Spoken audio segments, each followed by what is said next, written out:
RBL Hukum Faraday, penerapan generator listrik sederhana pada lampu LED, baik kelompok 10 TPP 32.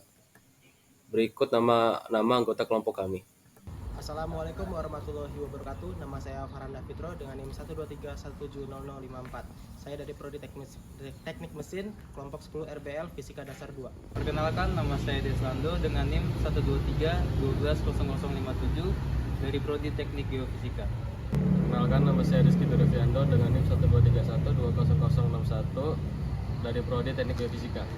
Perkenalkan, nama saya Muhammad Farid Akbar dengan NIM 123400045 dari Prodi Teknik Telekomunikasi. Perkenalkan, nama saya Gani Wendra dengan NIM 123490022 dari Prodi Rekayasa Instrumentasi dan Automasi. Perkenalkan, nama saya Raditya Kuncoro Jati dengan NIM 123490024 dengan Prodi Rekayasa Instrumentasi dan Automasi. Hukum Faraday. Hukum Faraday adalah hukum yang menjelaskan tentang hubungan antara jumlah listrik yang digunakan dengan massa zat yang dihasilkan,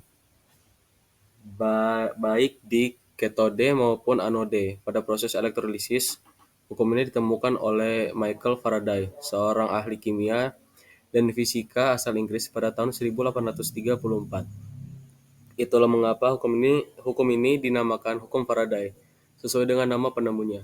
Hukum Faraday ini menjadi salah satu hukum yang memiliki sumbangsi yang besar terhadap kemajuan listrik.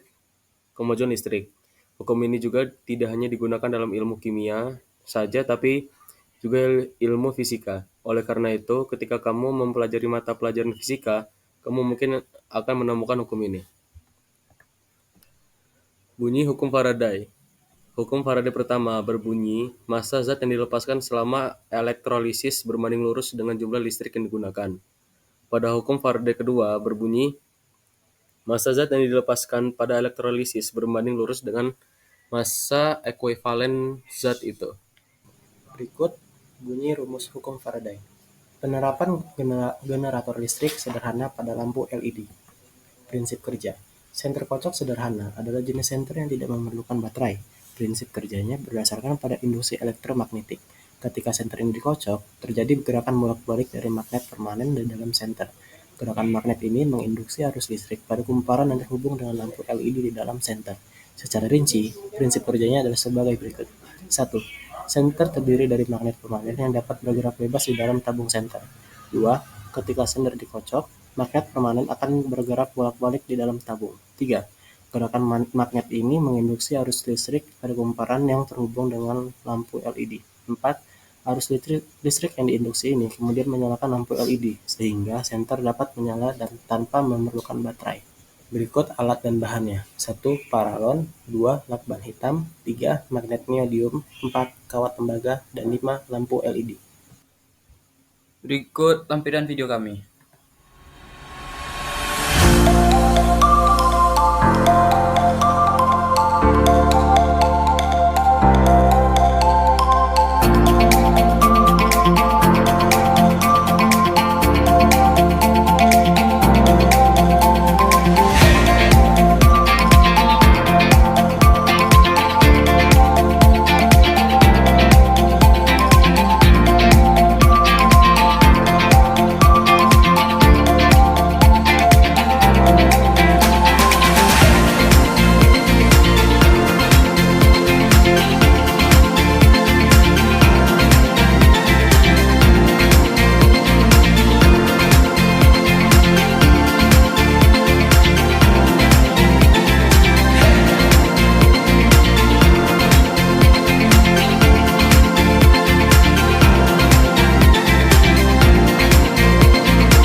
Kelebihan dan kekurangan. Kelebihan, praktis dan mudah digunakan. Senter kocok tidak memerlukan baterai ataupun listrik. Cukup dengan mengocoknya untuk menghasilkan cahaya. Hal ini membuatnya praktis untuk dibawa dan digunakan di berbagai situasi. Senter kocok tidak memiliki komponen elektronik yang mudah rusak, sehingga lebih tahan lama dengan portable dibandingkan senter baterai. Senter kocok tidak menggunakan baterai atau listrik, sehingga lebih ramah lingkungan dibanding senter konvensional. Kekurangannya, intensitas cahaya terbatas. Senter kocok hanya menghasilkan cahaya dengan intensitas yang terbatas, sehingga kurang efektif untuk penerangan yang membutuhkan cahaya yang lebih terang. Membutuhkan tenaga fisik. Penggunaan senter kocok membutuhkan tenaga fisik untuk mengocoknya, sehingga kurang nyaman untuk digunakan dalam jangka waktu yang lama. Tidak dapat diatur intensitas cahaya. Cahaya kocok tidak memiliki pengaturan intensitas cahayanya. Terbatas dalam jarak penerangan. Hanya dapat menerangi area yang dekat, sehingga kurang efektif untuk penerangan jarak jauh.